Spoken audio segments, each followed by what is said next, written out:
Bonjour à tous, soyez les bienvenus sur LCI. C'est l'heure de votre grand dossier.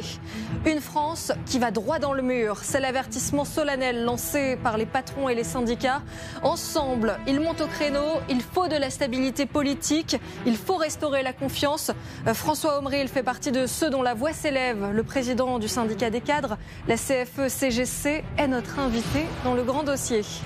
Notre pouvoir d'achat est-il en danger? La mutuelle en hausse, les impôts qui pourraient eux aussi augmenter, la consommation qui baisse, tous les signaux sont au rouge. Nous tenterons de démêler le vrai du faux avec la crème de l'économie, François Langlais, qui est sur ce plateau. Est-ce le signal d'une tempête annoncée? Les agences de notation s'en prennent aujourd'hui à 7 banques françaises. Leur note vient juste d'être dégradée. Concrètement, qu'est-ce que ça va changer? Jacques Delarosière, ancien gouverneur de la Banque de France, sera sur ce plateau pour tout nous expliquer. C'est donc un appel lancé d'une même voix. Patrons et syndicats interpellent François Bayrou et le futur gouvernement. Il faut impérativement redonner confiance au pays. Écoutez Patrick Martin, le président du MEDEF, qui était sur LCI hier. Oui, il y a urgence à agir.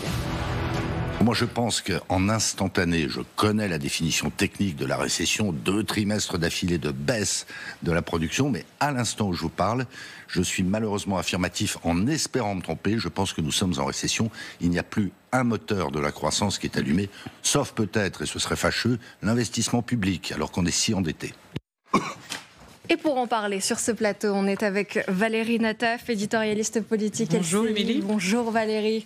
On est aussi avec Elisabeth Martichoux. Bonjour Elisabeth, aussi éditorialiste politique LCI. François Langlais, éditorialiste économie TF1 LCI. Bonjour.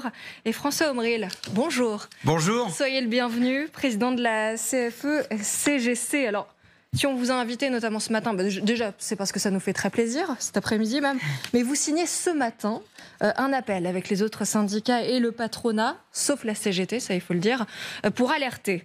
Vous demandez d'une même voix de la stabilité au nouveau Premier ministre. Vous avertissez les élus et les responsables politiques car vous êtes inquiets du risque d'une crise économique aux conséquences sociales dramatiques. Ça, je relis une partie de votre communiqué. C'est rare, mais vous êtes presque tous montés sur le même bateau. Oui, c'est exact. Si la CFE-CGC est dans ce bateau-là, le syndicat qui prétend représenter les techniciens, les agents de maîtrise et les cadres, pas seulement les cadres, y compris les agents de la fonction publique, c'est pour une raison en fait très précise, mais que je peux vous détailler, parce qu'en fait il y a un sous-titre et il y a un sous-texte derrière la déclaration qui, par vocation, rassemble l'ensemble des opinions. On est face à une conjoncture très préoccupante dans laquelle on a besoin, on a cause commune avec l'État, qui est destiné à intervenir sur certains éléments de sa politique publique pour pouvoir intervenir dans le contexte économique. Et donc on a besoin d'avoir des interlocuteurs qui soient sur le plan économique et sur le plan social, des interlocuteurs relativement stables. Je veux faire à cet instant-là une petite réserve. Évidemment, ce n'est pas un blanc-seing donné à François Bayrou en tant que Premier ministre vis-à-vis de l'Assemblée pour dire d'une certaine façon, laissez-le là où il est, si possible, préservez-le, etc. Il est meilleur que les autres. Absolument pas. Hein, moi, je n'ai pas de jugement de valeur. Simplement, on envoie un message en disant, vous savez, vous êtes, vous, la représentation politique, vous exercez tous les pouvoirs, en fait. Donc, nous sommes là, dans la démocratie sociale, nous avons les moyens qu'on veut bien nous déléguer à nous. Et on a fait nos preuves, en fait, dans le paritarisme, dans la gestion, dans le résultat, dans le consensus social quand il est possible, dans le paritarisme de gestion. On a un bilan.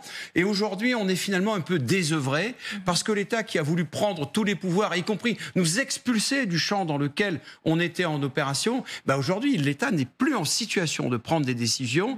Il n'est plus en situation de redéfinir une doctrine adaptée à la situation économique. Et donc, aujourd'hui, on est un peu dans la pièce d'à côté, quoi. On voit tout le monde s'agiter. On vous sent un petit peu excédé par tout ça. Vous en avez marre de ces chamailleries entre les politiques? En fait, ils font bien ce qu'ils veulent. Pour tout vous dire, c'est leur problème, c'est leur choix, c'est leur engagement, c'est leur mandat. Je le respecte tout à fait.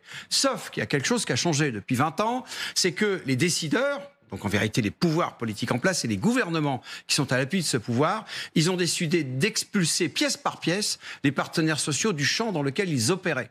Que ce soit de la maladie, la formation professionnelle, le chômage, etc. Tous les domaines dans lesquels finalement on avait notre place, on avait notre champ, notre performance. Ils ne vous font pas confiance ? Non, l'État dit, mais je vais faire mieux que vous, en fait. Le résultat, c'est un peu un manque de confiance c'est que c'est aussi. quand même une usine, tout à fait, c'est une usine à fabriquer des catastrophes, et y compris des déficits monstrueux, comme c'est le cas, par exemple, de France Compétences, pour le dernier exemple, et de France Travail demain. Donc nous, moi, là, je parle pour moi, pour le coup, on en a marre, en fait.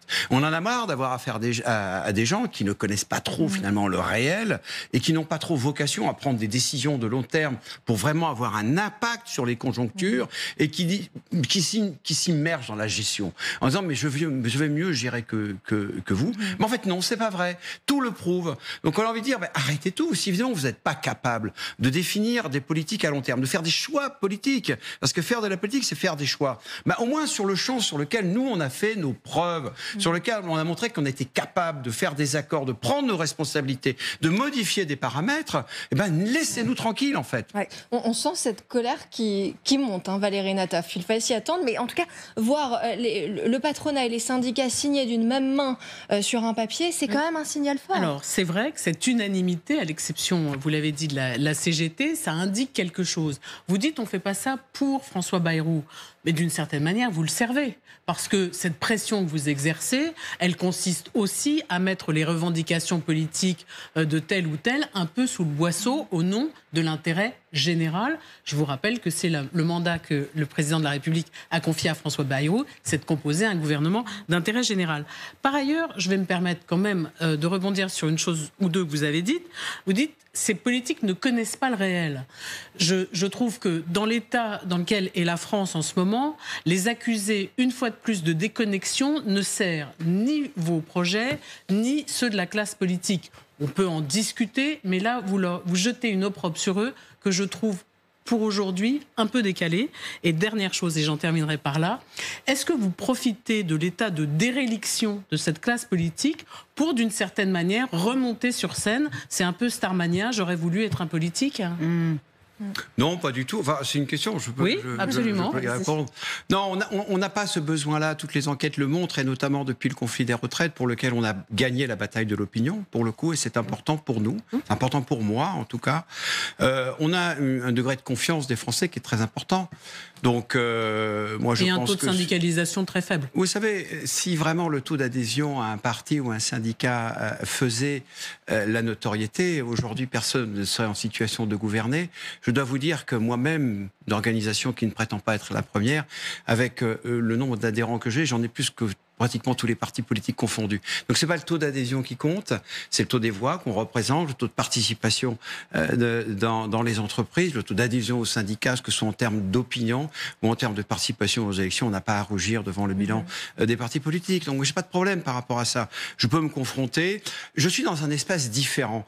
Il faut être clair. L'espace du pouvoir, c'est le pouvoir politique. Moi, je n'ai pas de pouvoir en tant que tel. J'ai un devoir de représentation des salariés et des agents de la fonction publique dans un espace dans lequel on veut bien me donner cette responsabilité-là, et je l'assume à travers tous mes militants. J'ai pas de problème. Mais juste un dernier mot pour dire pour la question du réel.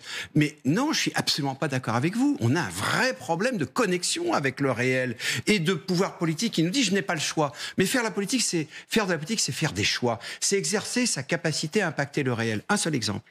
On vient nous bassiner. On a parlé du budget, le projet de loi de finances, etc., le déficit, etc. Et tout le monde de dire, il faudra bien quand même qu'on s'interroge sur le modèle social français et son coût. Vous voulez que je vous en parle ?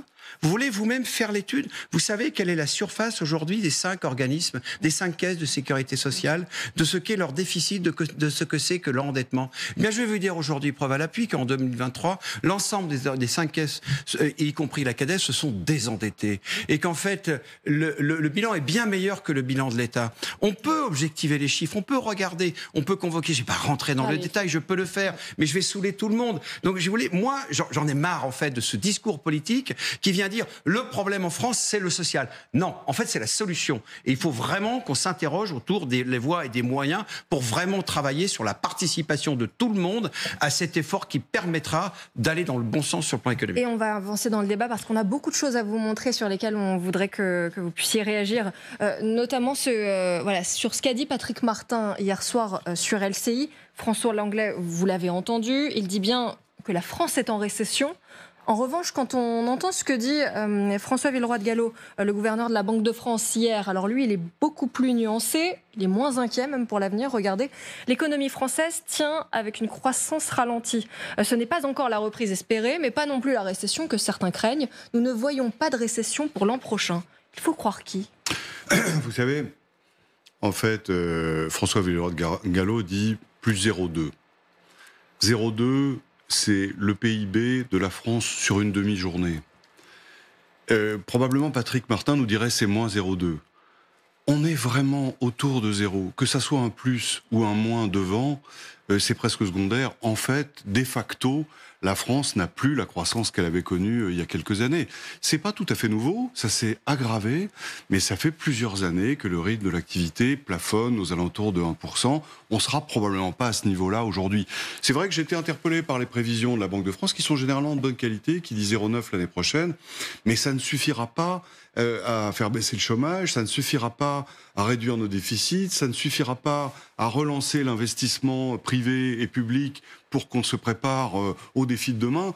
Donc je dirais, le diagnostic général, c'est une France qui est en croissance très faible, et ça n'est pas assez pour les années qui viennent. Donc c'est pas un bon diagnostic. Non, et c'est accru de surcroît, bien sûr, par les incertitudes politiques dont parlait Patrick Martin hier. Et c'était en filigrane dans ce que disait François Omril.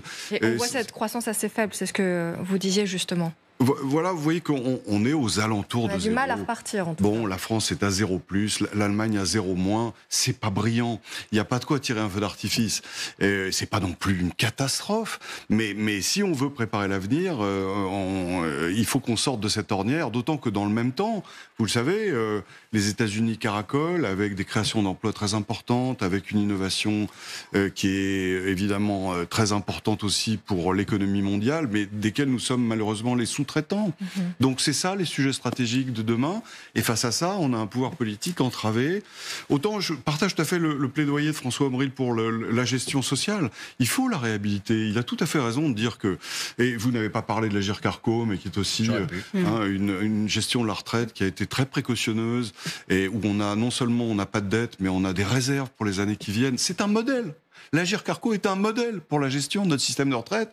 Et au contraire, on écarte les syndicats de la préparation de la réforme, de la négociation de la réforme, et évidemment de l'approbation, et même du vote, puisqu'elle a été adoptée par 49%. C'est la méthode qui est mal choisie aussi. Oui, c'est vrai que c'est regrettable, ça nous fait perdre du temps, ça crispe le pays, et ça nous encalmine encore davantage dans cette croissance zéro. C'est vrai, c'est ce qu'on peut constater, Elisabeth. Je vais peut-être vous faire écouter d'abord Thierry Breton, l'ancien ministre et ex-commissaire européen au marché intérieur. Il est beaucoup plus alarmiste que vous, François Langlais. C'est pas un risque de crise financière. C'est pas vrai. Ça n'existe pas. En revanche, c'est un risque que la France, parce qu'elle est à l'arrêt, parce qu'il faut bien dire les choses comme elles sont. La France, aujourd'hui, depuis le mois de janvier de cette année, eh bien, est à l'arrêt en ce qui concerne ses réformes. Certains le disent, Elisabeth, on joue parfois à se faire peur, puisque quand on entend François Langlais, c'est vrai que vous êtes un peu moins, vous semblez en tout cas moins inquiet que Thierry Breton, vous n'employez pas les mêmes termes. Oui, alors on n'est pas en récession, François le disait, c'est plutôt une croissance extrêmement faible, molle, qui nous attend et qui ne permet pas de mettre du charbon dans la machine. Ça n'est pas la récession, mais sans doute les avertissements des acteurs économiques, les coups de gueule que vous poussez sont là pour aiguiller et faire en sorte que ça aille plus vite. Mais il faut se rendre compte qu'il faut aussi avoir de la modestie dans le contexte. Parce que les Français, après cette dissolution dont on ne mesure pas encore les effets négatifs dans le temps, mais qui sont déjà palpables, mais les Français ont dit ils veulent travailler ensemble. C'est ce qu'ils ont dit aux politiques. Ils n'ont pas composé une assemblée qui permet de dire autre chose que cela. Travailler ensemble. Donc travailler ensemble, les politiques et sans doute les partenaires sociaux. Ils le souhaiteraient de la même façon. Donc taper sur les politiques, effectivement, comme un sourd aujourd'hui, c'est sans doute contre-productif. Il faut, parce que aujourd'hui, quand je parlais de modestie, il faut un budget. Et il faut un gouvernement. Et il faut un Premier ministre d'abord qui nous donne des perspectives. On verra le 14 janvier, ça a l'air d'être dans un siècle, mais enfin, on espère que le discours de politique générale sera au rendez-vous. Ensuite, il faut un budget. Malheureusement, dans ce contexte compliqué qu'ont voulu les Français, eh bien, il faut avancer pas à pas jusqu'à une prochaine élection qui permettra de construire un petit peu au-delà. Mais ce que je veux dire, c'est aujourd'hui, on a besoin d'apaisement et on a besoin de constructivité. Peut-être plus que de procès. Et malheureusement, Michel Barnier, vous vous rappelez, il y a encore quelques jours, il disait « je vais construire un plan pour dans 5 ans ». Il est tombé entre-temps. Donc, soyons modestes, essayons de consolider ce qui est possible de faire, un budget, peut-être quelques éléments de réforme, et puis on verra après. Mais c'est cela, ce à quoi on est rendu, compte tenu de cette dissolution et du vote des Français. Et en même temps, il y a de plus en plus de sondages qui montrent que les Français sont excédés par la situation aussi et qu'ils demandent de la stabilité, qu'ils demandent aux politiques d'arrêter de ne voir que leurs intérêts personnels. Moi, je voudrais vous dire quelque chose. Bon, d'abord, moi, j'ai pas de jugement de valeur sur tel ou tel ministre. Nous, on s'entendait bien avec Michel Barnier, il nous a beaucoup respectés, il nous a bien reçus. Il avait des ministres avec qui on a bien travaillé, qui avaient des bonnes équipes. J'en demande pas plus dans un premier temps. Après, vous savez, les équilibres politiques, c'est pas vraiment de mon ressort. Déjà, pour nous, c'est important. Maintenant, je vais vous dire, le problème, c'est le suivant. Voilà, Monsieur Breton qui nous dit, il faut faire des réformes. Nous, on en a marre, en fait. La réforme. Mais je veux dire, il y a un truc très simple. Très très simple. La France aujourd'hui se prépare à un destin de Bangladesh. Il faut le dire en vérité. La recherche française, c'est 2,2% du Bangladesh. PIB. L'objectif européen. Excessif, François Emery. Non, je suis jamais excessif. Vous allez comprendre pourquoi. L'objectif européen depuis 20 ans, c'est 3%. La France est à 2,2%. En matière de budget de recherche. Budget de recherche. L'Allemagne est à 3,5, la Corée du Sud à 4,5. C'est vrai ou c'est pas vrai? C'est la vérité. Aujourd'hui, imaginez, je suis un docteur. Je viens de passer mon doctorat, je fais mon postdoc et je cherche un poste pour m'investir dans la recherche, dans le haut niveau, dans ce qui tire l'économie vers le haut. J'ai pas de poste en France. J'ai le choix entre les États-Unis, demain la Thaïlande, la Chine, pourquoi pas l'Australie et l'Allemagne. C'est pas un problème ça? Il n'y a pas besoin de réforme. D'abord, c'est pas un problème nouveau. Malheureusement, mais il n'y a pas besoin de réforme pour mettre les 20 milliards d'euros qui manquent sur le budget de la recherche. Mais comment vous les trouvez? Vous savez, de l'argent, il y en a. Il y a 215 milliards d'euros qui vont vers les entreprises et le secteur. Par exemple, pour trouver l'argent. J'ai pas besoin de faire de réformes. Je fais des arbitrages. On a mis 21 milliards d'euros sur un programme pour l'apprentissage dont l'efficacité est encore à démontrer, dont le coût, pour le coup, il est bien actif. Aussi, la réforme de l'apprentissage. C'est un dysfonctionnement total, mais bien entendu. Donc il faut faire des choix. Et les choix, il faut les assumer. Mais il faut reconnaître qu'aujourd'hui, un pays qui n'investit que 2,2% de son PIB en recherche est un pays qui va à la décrue de sa capacité à exercer un leadership économique mondial. C'est l'évidence. Vous êtes sûr que des slogans comme la France et comme le Bangladesh, ça sert votre cause? Mais bien sûr, je peux vous dire que ça marche très très bien. Je fais des interventions et les gens me comprennent.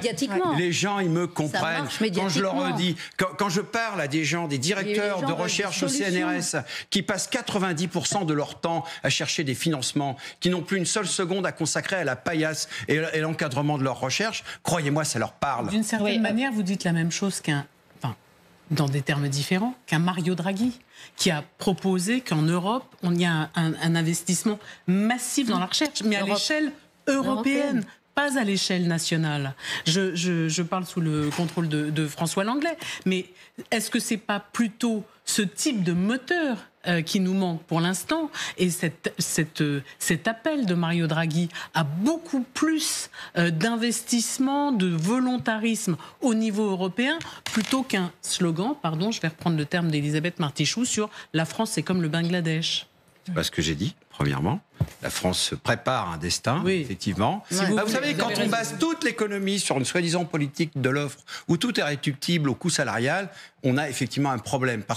Pourquoi je vous dis ça? Parce que si la question du salaire était déterminante pour la compétitivité économique, aujourd'hui, le Bangladesh serait la première économie du monde. C'est ça que je vous dis. Et c'est ça qu'il faut regarder. Moi, je suis comme tout le monde. Je suis sur un plateau, je fais mes slogans. Les gens, ils considèrent que c'est plus ou moins adapté, peu importe. C'est la réalité de la vie des gens aujourd'hui. C'est que la France est un pays qui se dévalue de plus en plus parce qu'il n'investit pas dans ce qui tire l'économie vers le haut.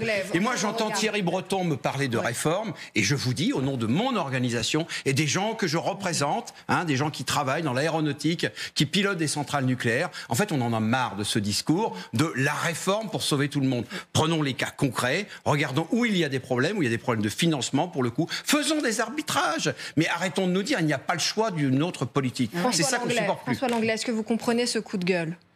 Oui, qui a un déclassement français. Enfin, il y a un double déclassement en réalité. Le déclassement de l'Europe par rapport au reste du monde, singulièrement par rapport aux États-Unis, et au sein même de la classe européenne, un déclassement français, il est avéré. Quels que soient les critères que vous prenez, pas quels que soient, mais vous prenez la recherche, bien sûr, vous prenez l'éducation aussi, le niveau. Bien sûr, mais tout le monde en a conscience quand même. Le problème, ce sont les solutions. Après, 20 milliards, mais on est déjà à 200 milliards de déficit. Donc ça suppose effectivement de faire des choix. C'est là. Je ne suis pas l'exégète de Thierry Breton, ni son porte-parole, mais j'imagine que quand il dit qu'il faut faire des réformes, il dit ça. Il dit concentrons-nous sur les objectifs de moyen et de long terme, plutôt que de distribuer de l'argent sous des formes extrêmement contestables, ou plutôt que de le gaspiller avec le millefeuille administratif qui coûte 7 milliards par an. C'est ce genre de réformes qui sont indispensables, qu'on attend toujours. Juste un mot sur Draghi. Le diagnostic est cristallin. Et c'est le même que celui que vous avez fait, même s'il n'utilise pas le mot de Bangladesh, mais il dit, en fait, il y a un vrai risque que ce déclassement ne s'accélère. Absolument. C'est les solutions, moi, qui me posent question. C'est-à-dire que, on compare l'Europe par rapport aux États-Unis, on dit c'est moins bien. Ah, qu'est-ce qu'on peut faire? Grattons-nous la tête. 800 milliards de dettes supplémentaires par an. Les copains, si la dette pouvait nous propulser en avance, mais on serait les champions du monde. Aujourd'hui, on est parmi les pays les plus endettés et pourtant, nous n'avançons pas. Je donnais les chiffres tout à l'heure. Croissance 0+.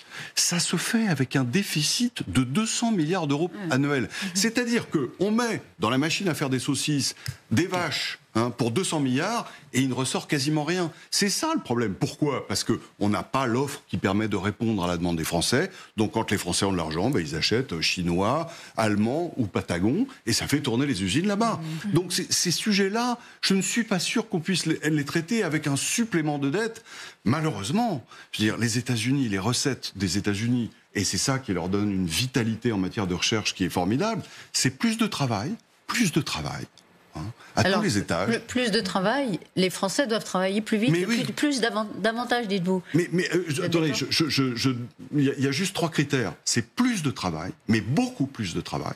Beaucoup plus. Donc on part plus tard à la retraite? On part plus tard à la retraite et surtout il y a plus de gens au travail et on travaille davantage dans la semaine. Et plus de 35 heures. Sur les 3 Donc on critères, arrête les 35 heures. Écoutez, je ne sais pas, je compare 2 situations. Amérique, Europe. On dit on veut rattraper l'Amérique, regardons ce que fait l'Amérique. Elle travaille beaucoup plus. Elle a beaucoup moins d'impôts. Dans des proportions considérables. On est de l'ordre de 10 à 15 points de PIB. Et le 3e élément, elle a beaucoup moins de règles. Elle n'a pas Bruxelles qui fait marcher sa chaudière toute la journée pour inventer qui pour la gagner. François, vous avez raison, il y a ces 3 critères-là, mais elle a, par exemple, un filet social quasiment inexistant. Oui, bien sûr. Donc, c'est aussi sur ce choix-là qu'il faut se positionner. Mais il faut d'accord. Il y a beaucoup à dire. Moi, je ne suis pas en désaccord avec tout ce que dit François Langlais. Il faut comparer tout ce qui est comparable. Et pourquoi pas s'inspirer de ce qui est performant. Aux États-Unis, les dépenses de santé, c'est 18% du PIB. En France, c'est 12,5%. Est-ce que peut-être c'est ça le modèle? Peut-être qu'il faut dépenser plus en santé. Vous dites qu'il n'y a pas de protection collective aux États-Unis. C'est pas vrai, il y en a. Il se trouve qu'effectivement, la pratique est socialisée française, mais elle est en vérité à peu près du même niveau. Non. Pardon, les citoyens américains ne sont pas couverts. Mais s'ils le sont, vous regardez, il y a un rapport très intéressant de l'OCDE. Je vous invite à consulter le chapitre du rapport de l'OCDE. J'ai vécu aux États-Unis, monsieur. Je sais bien, j'imagine, mais je sais bien combien ça coûte d'aller se faire. Mais oui.